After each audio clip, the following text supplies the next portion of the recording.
YouTube, what's going on? Zay's Blueprint. Before I start today's video, I want to say the verse of the day first. I'm reading out the New Living Translation Bible. It's going to be Proverbs 16:3. Commit your actions to the Lord and your plans will succeed. I'm going to say that one more time. Commit your plans to the Lord and your plans will succeed. Proverbs 16:3. And basically what that means, before you chase your goals or make any decisions or start your journey, you want to put it all in God's hands and trust him with the outcome. And that's to commit your actions to the Lord part. And your actions will succeed. Just trust, just have faith in God, shape your plans around him, and everything's going to work in your favor. That's Proverbs 16. All right. YouTube. Now let's start the video. Y'all see the title. Debt is inevitable. Debt is inevitable. I got my whiteboard here. I got some points that I'm going to touch on. And I got some notes on my phone as well. Debt is inevitable. Inevitable means basically it's a part of life. Like it's bound to happen. And I know that might sound crazy, but I was looking at some statistics online, and it said that 77% of U.S. citizens are in some type of debt, and that's out of 350 million people in the United States. So roughly 23% of people in the world are debt free. But that could be contradicting depending on the circumstances and stuff. So, there's good debt and there's bad debt, and there's just debt. So like, why would we say debt is inevitable, and why is it a part of life?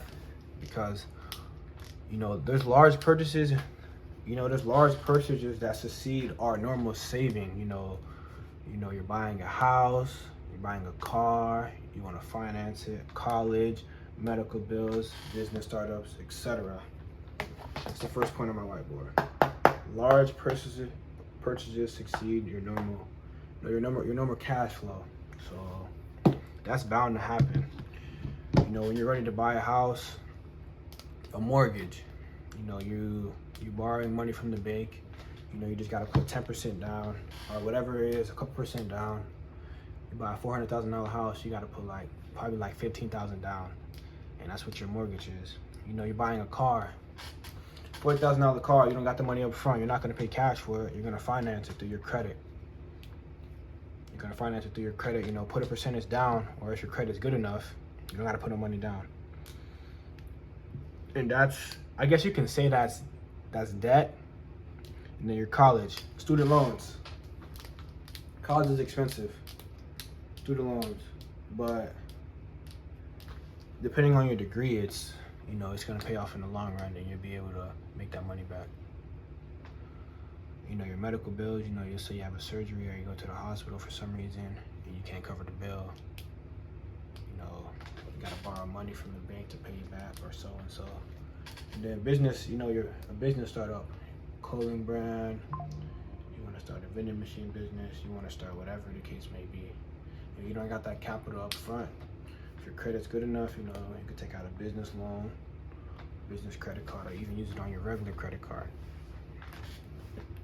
And then another thing why debt is inevitable, my second point on here I have written down is the economy runs on credit.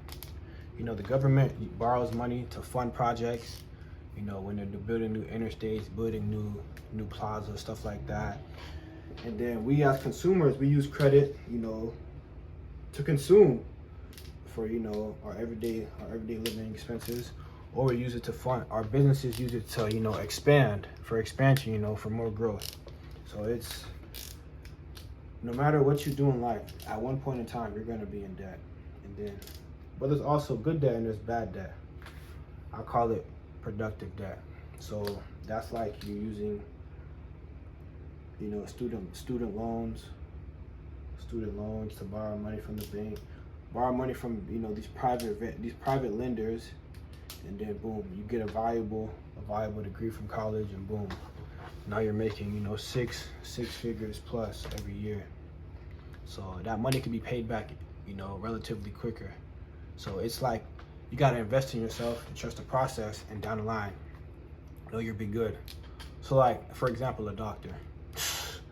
You know, a lot of doctors, they come out of med school, you know, with 200,000 in debt, but they make 200,000 a year. So you do the math. It's not that hard to consolidate your debt. And then, you know, there's business loans. You know, you want to start up a business. I'm gonna tell y'all something. I remember this. OPM. I'm not talking about Playboy Cardi. I'm talking about other people's money. At the end of the day, productive debt is OPM, other people's money. Business credit card, business loan. You're using that money, that startup money. You know, you borrow 5,000, start up your business. Your business makes 10K. You pay that 5,000 back with a little bit of interest maybe, and now you got 5,000. 5,000 is yours. And you rinse and repeat, and that's how you can go from, you know, that's how you can use productive debt in a good way. Same thing with student loans, but then there's destructive debt. You know, that's like I see that a lot today. You know, people in their early 20s and stuff, early adulthood, they buy high-end cars. You know, they want a BMW, they want a Mercedes. You know, they want to look flashy, live above their means, and that's how they go broke quick, because, you know, they might have a high car note, they might have a high interest rate, and then they're just in a loophole where they're not going to be able to really pay off their car. You know, anything over 14% is considered a high interest rate on cars. So, you know, if you're buying a sports car, with no student, you never loaned from a bank before, interest rate is going to be high. Another thing that is destructive debt is credit card balances. You know, I was fell victim to this before, where I just get it. You know, it's crazy. When I got my PS5, that's what I did. Right before I left college, I was like, man, I'm gonna get the PS5. I'm gonna put it on a credit card. I'm gonna pay it next month. I ended up paying it, but it was longer than a month. You know, it's like, I have the money now. I don't have to have the money now, but I'll pay it later. So that's like a thing that, you know, that can be very dangerous for us to do. And then, you know, like Afterpay, Klarna, all those little things that you buy now, pay later. That can be destructive debt. You know, if you use it for stupid stuff like clothes, designer, stupid stuff. You know, I don't think people should be using Klarna for that kind of stuff. I don't think you should be using that at all. And then let me see what else I have on my phone. But like another topic I'm gonna touch on is like the way the economy is going nowadays. It makes waiting costly. Like, I'm gonna get paid next week. I buy it in 6 months. Especially with buying a house. You know, I'm just gonna wait another 6 months, stack my money, then I pull the trigger on the house. That makes waiting costly, because, you know, the value might go up. So that's why a lot of people, you know, they leverage their credit, you know, to pull the trigger on big purchases like that. Yeah. Another thing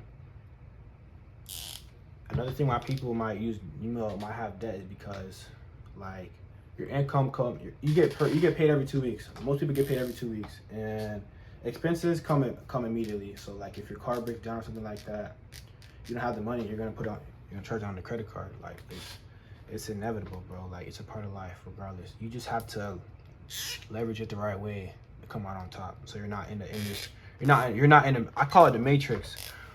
You know, in your credit card, when you're spending more than you're making, and, you know, you're charging everything on your credit card. I fell victim to this a while ago. You're charging everything on your credit card, and you're making minimum payments, or you're not making enough for your balance to go down, because you're getting hit with interest every month. So you're just stuck in the matrix, basically, where you're just making a minimum payment, but you're not really moving your credit card balance down. And I'm pretty sure if you make the minimum payment, I think I have a credit card that's $3,000. I have a $3,000 limit. if I were to make the minimum payment every month, it would take me 14 years to pay that back down to zero. So you don't want to be stuck in that. So that's why you gotta move smart. You gotta seek guidance, doing your research, and soak in all this information about certain things like this, because it could either make you or break you with that, literally. So that's why you have to really like be on your P's and Q's with this stuff, because like I know me, productive debt is something that I'm looking into 100%, because I do have student loans out, and I do have a business credit card. So with that being said, like you can really use this. You could really use your credit to leverage what you want to do in life. You just got to have the blueprint, literally. It's the AZ blueprint. That's all you got. That's all it really is to it, y'all. All it really is to it. You just gotta have a plan, and you just gotta have a plan to fall back on, regardless. Because nowadays, man, most people don't have much money saved up. It's crazy, bro. It's ridiculous. I think I was looking at this research, and it says the average American, it said that 62% of the average American doesn't have over $5,000 saved, and that's hard to like take in, because it just makes you think like a lot of people are living in survival mode. It's like, I call it California poor. You're just making enough just to get by, you know. No entertainment, no extra money, you know, to really enjoy yourself. And that's the lifestyle that we don't want. You know, you want to be able to move freely, do what you want to do, take the vacation that you want, and not have to just live paycheck to paycheck. And a lot of people don't realize how important financial literacy is to be able to have the lifestyle that you want.